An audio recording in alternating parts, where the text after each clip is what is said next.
Imaginez un chiffre. Imaginez un chiffre. 163 millions de dollars.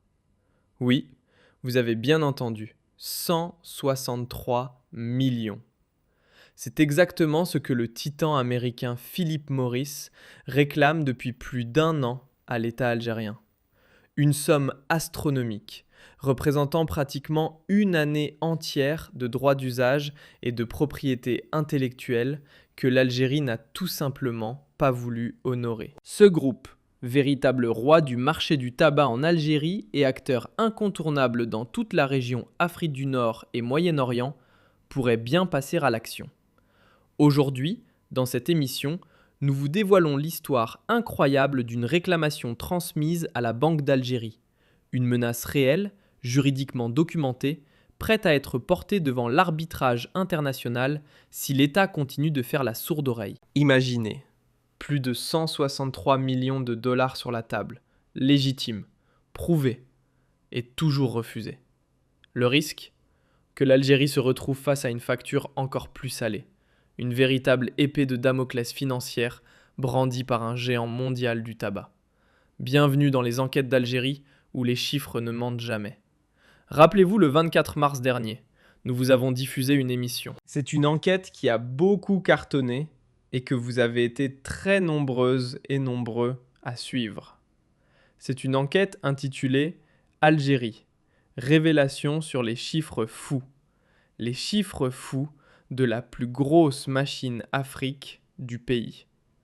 C'est l'enquête que nous avons dédiée à la STM, la Société Algéro-Émiratie des Tabacs, qui est une véritable, comme nous l'avons intitulée, machine Afrique, une affaire très juteuse. Comme vous le voyez à l'écran, cette émission a été diffusée le 24 mars dernier. Elle a beaucoup cartonné. Merci beaucoup d'ailleurs de nous l'avoir suivie.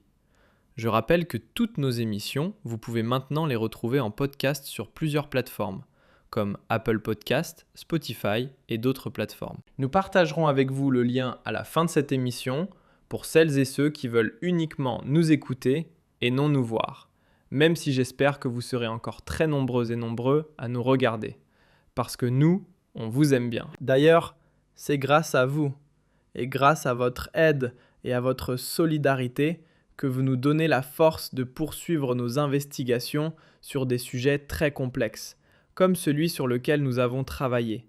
La face sombre, la face méconnue, la face cachée surtout, de Lastime, la société la plus juteuse et qui brasse des milliards chaque jour et chaque année. Rappelez-vous Lastime en quelques chiffres, c'est tout simplement la plus belle affaire du siècle. Pour ne pas dire peut-être la poule aux œufs d'or, comme nous l'avions raconté dans notre précédente enquête. Lastime, c'est plus de 3 milliards 200 millions de dollars de ventes de cigarettes par an en Algérie. Lastime, c'est plus de 76% de parts de marché en Algérie. Lastime, c'est un chiffre d'affaires équivalent à plus d'1 milliard 300 millions de dollars. Lastime verse au trésor public, en termes d'impôts, de recettes fiscales et de paiement de droits de douane et diverses taxes, plus l'équivalent d'1 milliard 700 millions de dollars. Lastime, c'est plus de 1350 employés, dont 50% sont des universitaires. Lastime, c'est une machine sophistiquée, reconnue mondialement pour ses références et pour la qualité de la production de ses cigarettes et des Marlboro ou des différentes marques internationales qui sont fabriquées par Lastime. Je rappelle que Lastime fabrique des cigarettes de 25 marques internationales à travers des licences exclusives qui ont été accordées par 3 groupes mondiaux, parmi lesquels le géant américain Philip Morris. Lastime, c'est l'histoire d'une lune de miel.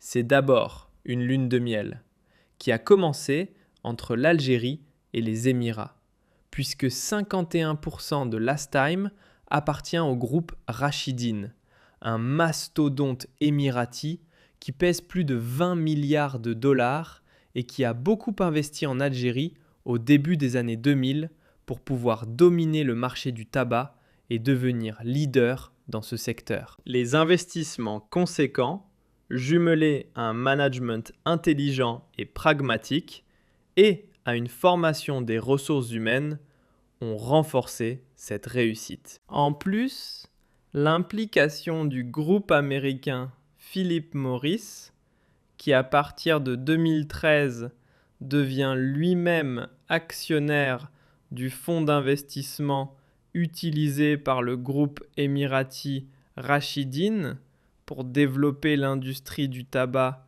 et la commercialisation des produits, ainsi que ses investissements dans le tabac à travers le moyen et le nord de l'Afrique, a fait de Lastime un pilier solide de ce groupe et une réussite garantie aujourd'hui. Comme nous l'avons rappelé dans notre précédente enquête, Lastime est la deuxième entreprise de fabrication de tabac la plus rentable et la plus prospère dans toute la région de l'Afrique du Nord et du Moyen-Orient. Elle est classée parmi les 12 ou 13 entreprises et filiales les plus importantes, prospères et rentables du groupe émirati Rashidin, qui possède énormément de ramifications dans divers domaines, que ce soit l'industrie, les services ou l'immobilier, avec des partenariats avec des groupes étrangers puissants comme le groupe Philip Morris. Toutefois, malgré cette réussite, malgré cette prospérité, malgré cette solidité financière, et malgré le fait que Lastime appartient en partie à l'État algérien à travers le groupe Madar, ex-entreprise de la Société nationale des tabacs et allumettes et actionnaire à hauteur de 49% de Lastime, perçoit chaque année des dividendes importants. Nous avons confirmé au cours de nos investigations que ces versements constituent une part essentielle des revenus du groupe Madar, propriétaire du CRB, qui a été impliqué dans de nombreux projets, que ce soit dans l'agroalimentaire, l'immobilier, l'hôtellerie ou même dans le transport, ayant récemment développé des investissements dans le transport maritime. En réalité, la seule filiale, la seule entreprise qui rapporte beaucoup d'argent à Madar et qui représente, selon nos investigations, entre 80 et 90% des ressources financières, c'est Lastime. Lastime, chaque année, verse entre 13 et 14 milliards de dinars de dividendes au groupe Madar. Cela signifie à peu près entre 100 et 110 millions de dollars de dividendes chaque année. Les bénéfices qui reviennent au groupe Madar sans ces versements de dividendes représentant le bénéfice net n'auraient même pas permis de tenir. Il ne pourrait même pas payer ses impôts, ses charges ou financer sa masse salariale, puisque toutes les autres filiales du groupe Madar, que ce soit dans les finances, dans le jardinage, dans l'immobilier ou dans l'industrie, restent défaillantes, déficientes et très peu rentables. Cette machine Afrique, ce n'est pas négatif d'utiliser ce terme puisqu'il s'agit d'une véritable réussite économique. Quand on dit machine Afrique, cela veut dire que c'est une entreprise qui dégage beaucoup de flux de trésorerie. Elle dégage énormément d'argent parce qu'elle gagne beaucoup grâce à un partenariat exclusif avec le groupe Philip Morris, encore une fois, dont nous allons parler aujourd'hui. Vous allez ainsi comprendre qu'il est en train de menacer de poursuivre l'État algérien devant un arbitrage international pour récupérer son dû, estimé encore une fois à plus de 163 millions de dollars. Avant de comprendre cette histoire, il faut juste remarquer, est-ce normal ? Le point de départ de notre enquête a été la question suivante. Est-il normal, dans un pays digne de ce nom, structuré respecté et conscient des enjeux nationaux, et où les dirigeants sont soucieux de la protection des intérêts suprêmes de l'État, de saboter une entreprise qui fonctionne dans tous les pays du monde. Lorsque des entreprises deviennent des champions nationaux, qu'elles rapportent beaucoup d'argent au trésor public, qu'elles génèrent de nombreuses recettes fiscales et créent des emplois, et qu'elles parviennent même à s'imposer sur la scène internationale dans leur domaine ou dans leurs activités respectives, normalement, ce genre d'entreprise devrait être respecté. Malheureusement, en Algérie, c'est tout le contraire. Je vous donne un exemple, rien qu'un exemple très concret, pour mesurer l'importance de Last Time.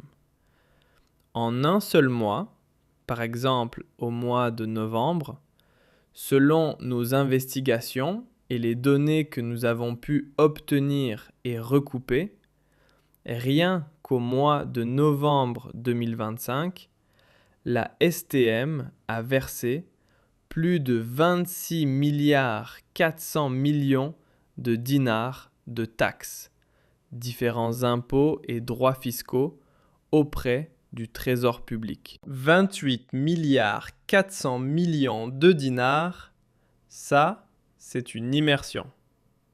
28 milliards 400 millions de dinars, cela correspond exactement, en dollars, à plus de 210 millions de dollars. Aucune société privée, à l'exception de son attrait et de quelques-unes de ses filiales, et un petit peu c'est vital, aucune autre entreprise privée ou publique en Algérie ne verse autant de recettes fiscales, ne procure ni ne permet au trésor public de gagner autant de revenus fiscaux. Une telle entreprise, normalement, elle est censée être protégée et promue.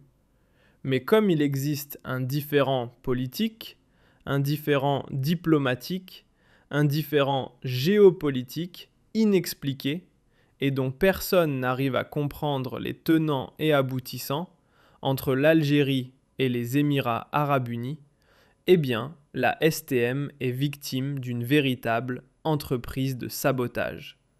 On essaie de la salir, on essaie de la traîner dans la boue. Bien sûr que les anciens dirigeants qui ont été incarcérés, cela peut se comprendre.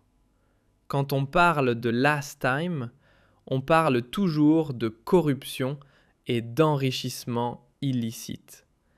Effectivement, il y a une douzaine de responsables de Last Time qui ont été incarcérés à la fin de l'année 2025, y compris 2 anciens directeurs généraux. À leur tête, le fameux et célèbre Zahir Kalv, qui était directeur général de Last Time depuis pratiquement 2011, c'est-à-dire plus d'une décennie, presque 15 ans. Ces critiques sont légitimes, bien sûr. Mais pourquoi réduire une entreprise qui prospère, qui fonctionne, qui gagne de l'argent et qui rapporte beaucoup de recettes fiscales à l'État uniquement à ses aspects sombres ? Pourquoi ne pas parler aussi de ses aspects heureux, de ses aspects positifs et de la moralisation qui est en train d'être initiée par la nouvelle direction, ainsi que des efforts de modernisation et des investissements futurs qui sont en train d'être programmés par la nouvelle équipe de direction de Last Time.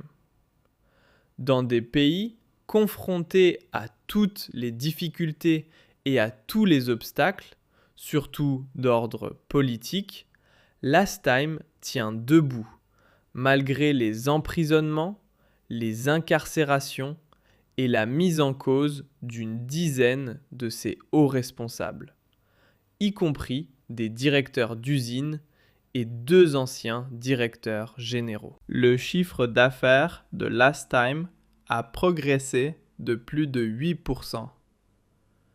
Une progression de plus de 8% et ses ventes ainsi que son activité commerciale ont augmenté de plus de 6%. Franchement, c'est un cas inédit. Lorsque nous avons commencé cette enquête, Nous avons été totalement étonnés de constater qu'une entreprise, normalement exposée à des critiques, à des poursuites judiciaires ou à l'incarcération de ses responsables, subisse normalement une perturbation, un effondrement ou une décroissance. Last Time, c'est le contraire. 8% d'augmentation pour le chiffre d'affaires, 6% pour ses activités commerciales. Pour 2026, on s'attend à ce que son chiffre d'affaires connaisse également une croissance de plus de 3% pour dépasser 169 milliards de dollars. Toutes ces performances, normales, ont attiré notre curiosité. Et nous avons découvert, lorsque nous avons commencé à enquêter sur Last Time, qu'elle est menacée aujourd'hui. Elle est véritablement en danger. Elle fait l'objet d'une grande opération de sabotage à cause de l'acharnement de certains dirigeants algériens qui veulent, disons, s'en prendre aux intérêts émiratis, torpiller les investissements émiratis, alors qu'ils ont oublié que dans Last Time, il n'y a aucun employé émirati. Les actionnaires étrangers, comme le groupe Madar, qui est une entreprise publique et actionnaire de Last Time, ne sont que des investisseurs. Les 1350 employés sont tous algériens, dont 50% sont des universitaires. Ils nourrissent plus de 1350 foyers et les cadres dirigeants de Last Time sont tous algériens. Aucun émirati ne dirige Last Time à l'heure actuelle. Il n'y a aucune implication opérationnelle. Les émiratis ne participent qu'au conseil d'administration. Ils récupèrent leurs dividendes, leur argent, exactement comme le groupe Madar récupère son argent chaque année. Mais malgré cela, malheureusement, nous avons découvert que l'État algérien a empêché, depuis pratiquement plus d'une année, ce qu'on appelle le paiement des droits d'usage et de propriété intellectuelle. Qu'est-ce que sont les droits d'usage et de propriété intellectuelle? Brièvement, lorsque vous utilisez une marque internationale comme Marlboro, Coca-Cola, Pepsi, Nike, Adidas, sans leur verser de royalties, on échange en contrepartie de l'utilisation de cette marque qui possède une réelle valeur. Une marque a une valeur. Il existe des produits qui fonctionnent et qui ont une valeur marchande et qui se commercialisent facilement parce qu'ils sont associés à une marque très connue dans le monde. Les marques les plus célèbres ont un capital immatériel, leur image.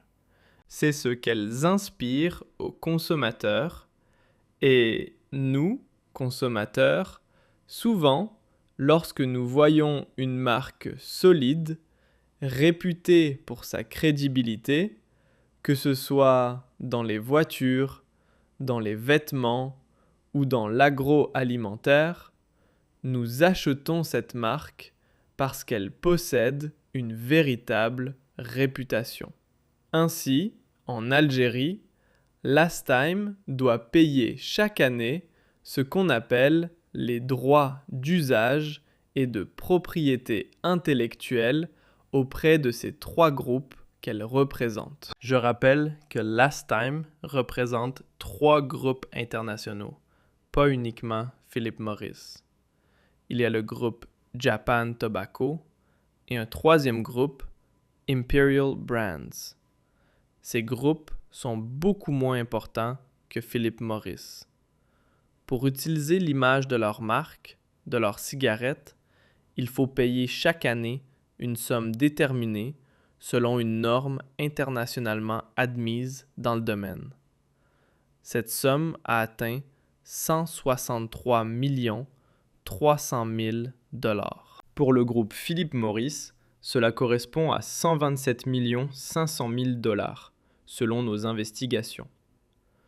Pour le groupe ETG, c'est 15 millions de dollars, et pour le groupe GTE, Japan Tobacco, c'est 19 millions de dollars, pratiquement 20 millions de dollars. Ce sont donc des obligations auxquelles sont soumises toutes les entreprises qui utilisent les marques de cigarettes de ces groupes internationaux, notamment Philip Morris International et, je le répète, Imperial Tobacco Group, un groupe britannique qui est le concurrent de Philip Morris, des Américains et des Japonais de Japan Tobacco International. Chaque année, en 2025, Last Time a toujours payé ses droits d'usage et de propriété intellectuelle et elle n'est pas perdante.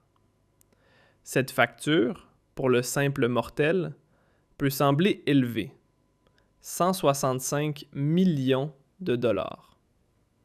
Oui, attendez, mais Last Time vend pour 3 milliards 200 millions de dollars. Donc ce n'est pas énorme quand on vend pour 3 milliards 200 millions de dollars. Et pourquoi vend-on? Le groupe Philip Morris, par exemple, représente 57% du marché algérien des cigarettes et entre 50 et 60% des ventes de Last Time. Si Last Time arrive à vendre des cigarettes, c'est parce qu'elle utilise les marques de Marlboro, Elm, etc. Pour les autres groupes, ce sont les Golos, Winston, Camel. Ce sont des marques que vous utilisez. Ainsi, il y a l'obligation chaque année de payer les droits d'usage et de propriété intellectuelle. C'est une norme internationale, une réglementation internationale à laquelle tous les pays doivent se soumettre. Et en Algérie, nous avons confirmé, lors de nos investigations, qu'elle bénéficie d'un privilège. Pourquoi ce privilège? Parce que dans les autres pays de la région, par exemple en Égypte, aux Émirats ou en Jordanie, les usines de fabrication appartiennent aux groupes internationaux, comme Philip Morris. Dans ces pays, ils ne paient ni droit de marque, ni droit d'auteur. Par contre, en Algérie, c'est le seul marché où une entreprise comme Last Time produit elle-même des cigarettes pour les titulaires de marque. Autrement dit, c'est Last Time avec un savoir-faire algérien, avec une main-d'œuvre algérienne, avec des travailleurs algériens au sein d'une usine installée en Algérie qui fabrique des marques, de grandes marques de cigarettes américaines, comme Marlboro par exemple, qui est le paquet de cigarettes le plus vendu de la planète. Et donc, c'est du savoir-faire algérien. Dans les autres pays de la région, ce n'est pas le cas. L'Algérie bénéficie d'un privilège. Aucun autre pays du Moyen-Orient ni d'Afrique du Nord n'a pu obtenir ce privilège en raison de la grande efficacité et de la compétence de ses ingénieurs, comme c'est le cas en Algérie.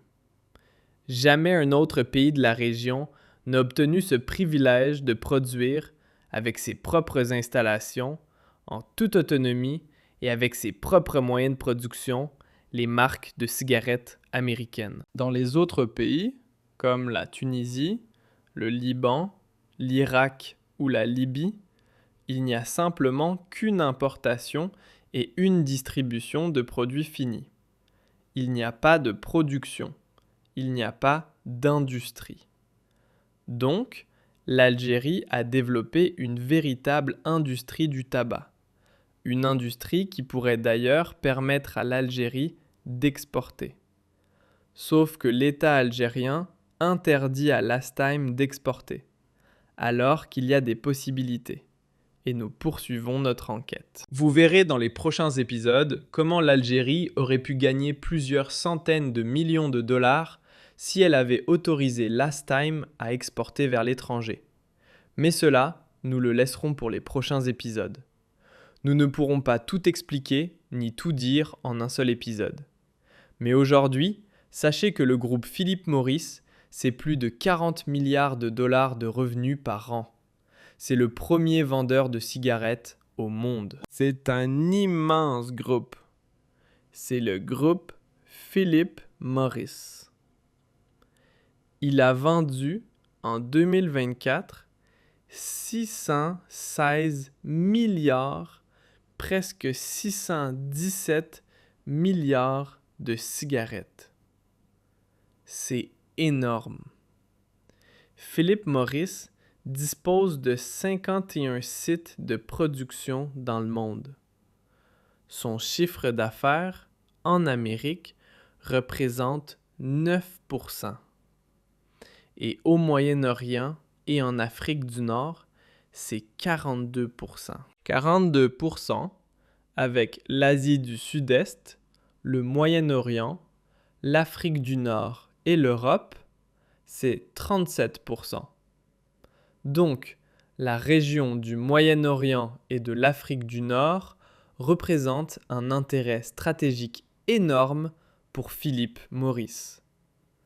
Comme je vous l'ai dit, la particularité de l'Algérie, c'est que Philip Morris est actionnaire de la maison mère, qui est associée à Lastime.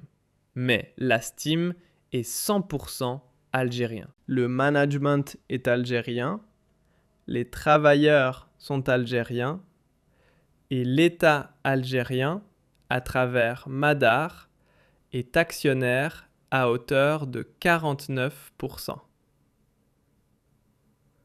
Au début de l'année 2026, vers février et mars, selon nos investigations, Philip Morris a déposé une réclamation auprès de la Banque d'Algérie, qui est la Banque centrale.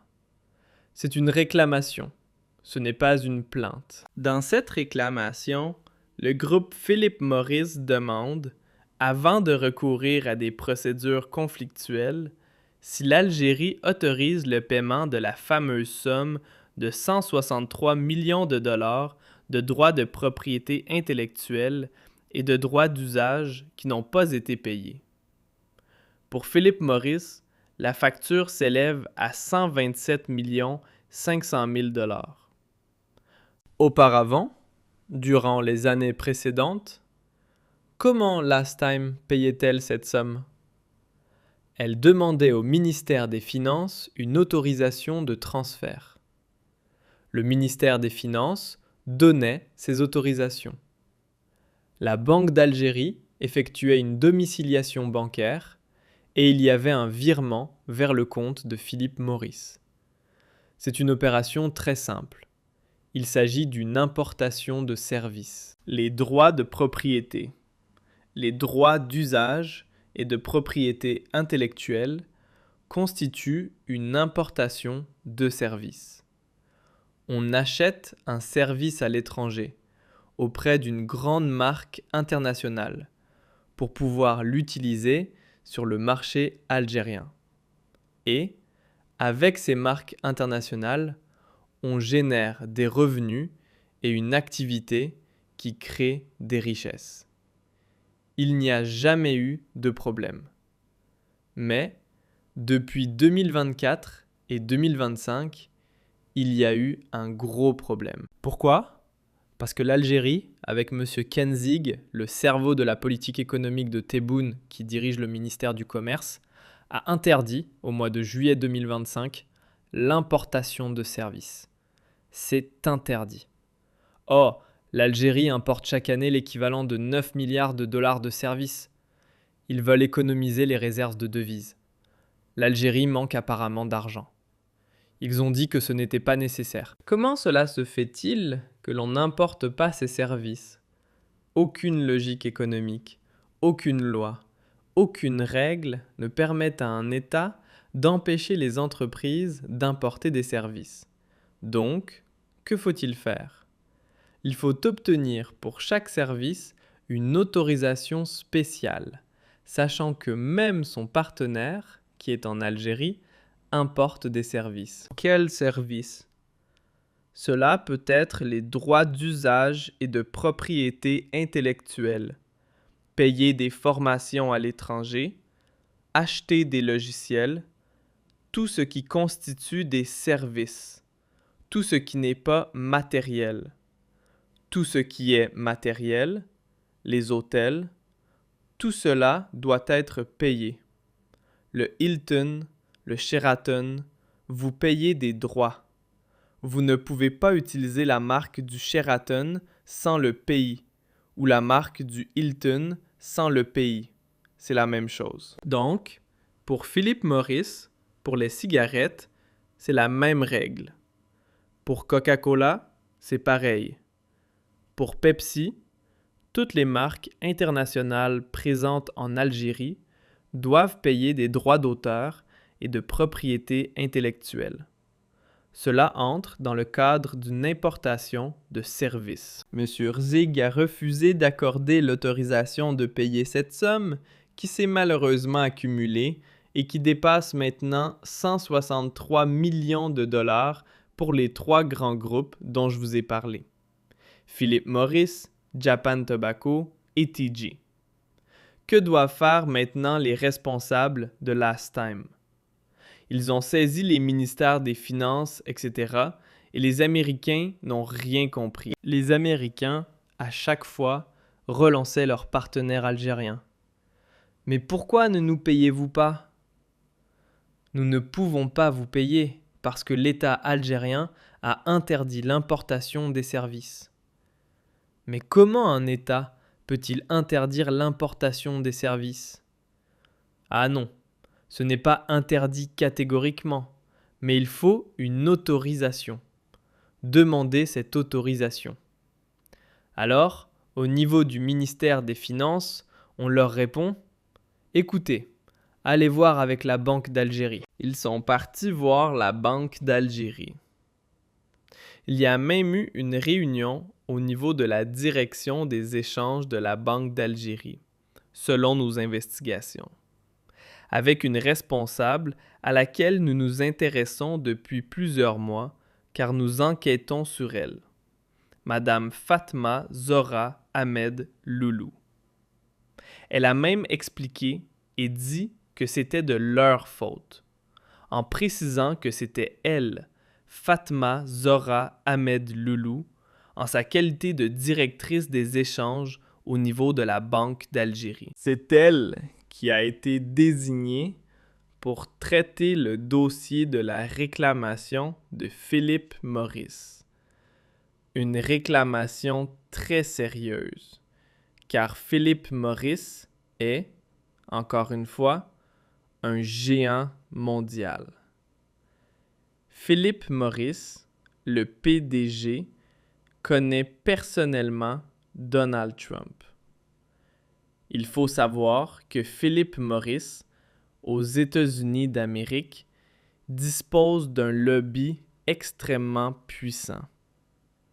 Il a accès à la Maison-Blanche et est invité lors des cérémonies présidentielles et officielles. Si l'Algérie ne le paie pas, Philip Morris pourrait s'énerver et demander l'intervention des autorités américaines.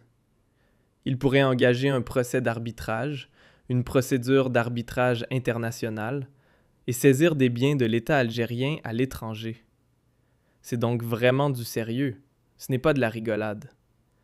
Donc, au niveau de la Banque d'Algérie, lorsqu'ils ont vu la réclamation et les protestations de Philip Morris, ils ont eu peur. Ils convoquent des responsables de Last Time. Ils essaient de mener une enquête et de faire croire que le problème, que la faute, incombe à la direction générale de Last Time.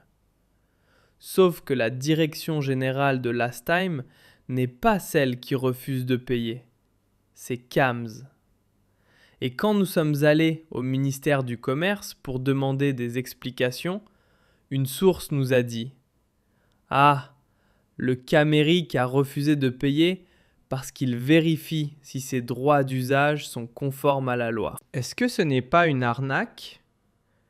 Est-ce que ce n'est pas une usurpation? Pensez-vous qu'un géant mondial comme Philip Morris, qui pèse plus de 40 milliards de dollars, va s'amuser à faire des impostures ou à tromper l'État algérien? Soyons sérieux. Philip Morris, c'est comme si Coca-Cola, Microsoft ou Apple allaient s'amuser à arnaquer l'État algérien. Cela n'a aucun sens. Donc, à la fin, le dossier est toujours bloqué et Philip Morris n'a toujours pas été payé. La situation devient dangereuse, puisque si Philip Morris n'est pas payé, il pourrait interdire à Last Time d'utiliser ses marques comme Marlboro, Elm et les autres. Et, du coup, ces cigarettes fabriquées en Algérie ne devront plus être commercialisées sous ces marques et elles ne pourront plus être produites. On risque alors de se retrouver avec des pénuries de cigarettes sur le marché algérien, qui est l'un des 3 plus importants marchés de la région du Moyen-Orient et d'Afrique du Nord, et l'un des principautés du continent africain. Donc, on risque, dans quelques semaines, si cette facture n'est pas payée, d'avoir une pénurie de cigarettes et une perturbation importante du marché. Alors que Last Time paye ses impôts et s'acquitte de ses obligations. En un seul mois, elle a payé plus de 200 millions, l'équivalent de 200 millions de dollars, d'impôts, de taxes et de droits divers, ainsi que toutes ses obligations fiscales. En un seul mois, plus de 200 millions de dollars. Et elle verse, comme je l'ai dit, l'équivalent de plus de 100 millions de dollars de dividendes par an au groupe Madar. Donc, elle rapporte des bénéfices à l'État algérien. Elle apporte de l'argent à l'État algérien, que ce soit sous forme de recettes fiscales ou de dividendes. L'État algérien est totalement gagnant. Mais malgré cela, on la sabote. On sabote pourquoi? Parce qu'on veut toucher aux intérêts émiratis. On veut contrarier les Émiratis, alors que les Émiratis sont extrêmement riches, ultra riches. Ils ont de l'argent. Et que dire? Ils ont des montagnes d'argent. Ils dorment sur des montagnes d'argent. Mais ce ne sont pas les Émiratis que l'on menace. Ce sont les travailleurs algériens qui risquent de perdre leur emploi. Last Time ne s'acquitte pas de ses obligations auprès de Philip Morris. C'est Philip Morris qui risque de quitter le marché algérien, de blacklister l'Algérie, de la boycotter et d'empêcher toute production de ses cigarettes en Algérie. C'est l'État algérien qui perd. Parce que si la STM s'effondre, c'est le trésor public qui en pâtira, c'est-à-dire l'équivalent d'1,7 milliard de dollars de recettes fiscales que l'État algérien va perdre. 1,7 milliard de dollars, c'est l'équivalent des budgets de plusieurs ministères. Ce sont des financements qui auraient pu et qui sont cruellement utiles pour financer plusieurs programmes de développement locaux. Vous imaginez cette histoire de sabotage? Elle est intolérable, elle est inacceptable.